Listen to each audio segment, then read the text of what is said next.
Assalamu alaikum wa rahmatullahi wa barakatuh. Jinjina ta musamman ga matasan Nijar, jinjina ta musamman ga shugaban mu Muhammad Bazoum. Allah ya tsare mana kai cikin tsarewar shi, Allah ya dawwamar da kai kan tsarin da kake taya na ci gaban ƙasar Nijar. Matasan Nijar, Allah ya tsare ku duk inda kuke, Allah ya tsare ku cikin tsarewar shi. Kuna tare da Isa Musa wanda aka fi sani Aba Khalid. Watannin baya da suka wuce muna gidan maza wani abu ya faru a Nijar wanda bayan hutowar mu samu cikakken labari kan abin da yake faruwa. Alhamdulillah. Wanga bidiyo na sako ne na musamman ga shugaba Son Excellence Ibrahim Yakuba. Shugaba Ibrahim Yakuba ya yi wani abu a Nijar wanda na ji daɗin shi sosai. Wanga bidiyo nashi ne na musamman, shi zan tura ma. Kuma da saƙon mabiya militan na MPR kishin ƙasa na Nijar wanda suke magoya bayan Ibrahim Yakuba. Ibrahim Yakuba, alhamdulillah, vraiment vous avez fait un excellent travail wanda kuka zo kuka karɓi gayyatar shugaban ƙasa Muhammad Bazoum, wanda kuka zo cikin mulki kuka karɓi mukamin da shugaban ƙasa ya baku domin ku kawo canji cikin Nijar. Wannan abun vraiment abu ne wanda na ji daɗin shi, kuma matasan Nijar sun ji daɗin shi. Alhamdulillah. Ibrahim Yakuba, Allah ya tsare ka cikin tsarewar shi, kuma Allah ya sa zaton da matasa suke maka, Ubangiji subhanahu wataala Allah ya baka ikon continuer dans ce sens-là. Allah ya baka ikon ka ci gaba da kan wannan tsari. Insha Allah ta'ala, on a déjà vu, vous avez déjà commencé vos vraiment efforts kin ku wanda kuka saba déjà kun fara shi. Alhamdulillah. To matasa kaman sun rabu kaso biyu. Wasu suna ganin kaman me yasa Ibrahim Yakuba ya karbi gayyatar shugaban kasa Muhammad Bazoum. Wasu kuma suna ganin me yasa aka gayyato Ibrahim Yakuba.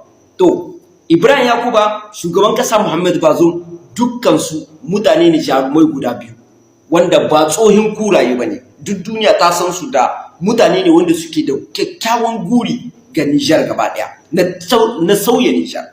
Kuma ba ma Ibrahim Yakuba kadai ba ma, har da shi ma honorable monsieur grand frère Bashir Mutari shi ma naga ya zo ya haɗu domin a sauya Nijar.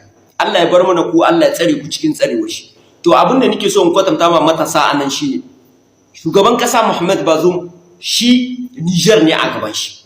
Kenan yanzu ba ruwan shi da wannan siyasa, wannan party kaza kake, no, wani ne zai kawo ci gaban Niger?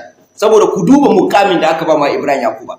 Kenan mukami ne wanda yake son, wanda yake dacewa da wurin, wanda jarumi, wanda Niger ne take ran shi, shine yafi dacewa da wannan wurin, sai aka dauko Ibrahim Yakuba aka dora.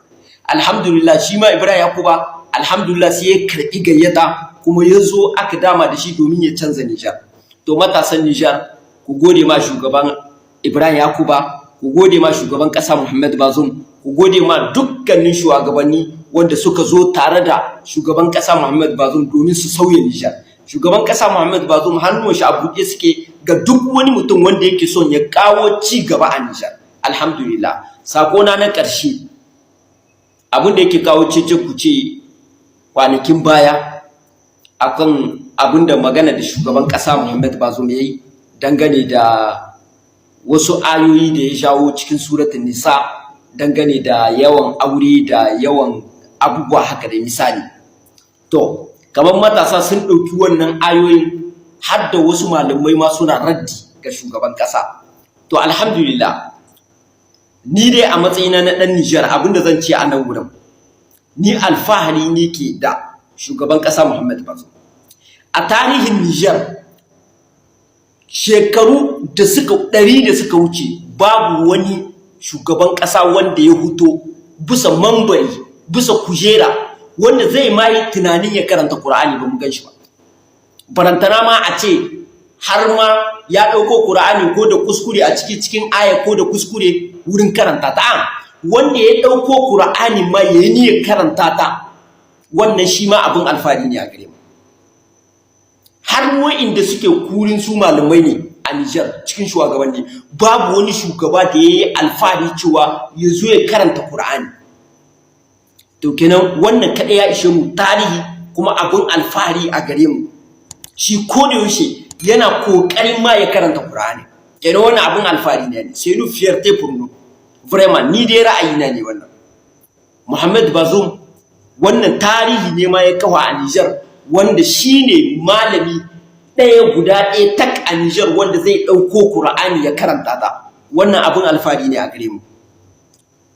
Kuma kuskure kowa yana yin shi dan adam tara ne bai cika ba, 10 aka ci ko. To masha Allah, ina muku fatan alkhairi, jinjina ta musamman ga matasan Niger. Ku yi fatan alkhairi ga shugabanninku, ku yi addu'a.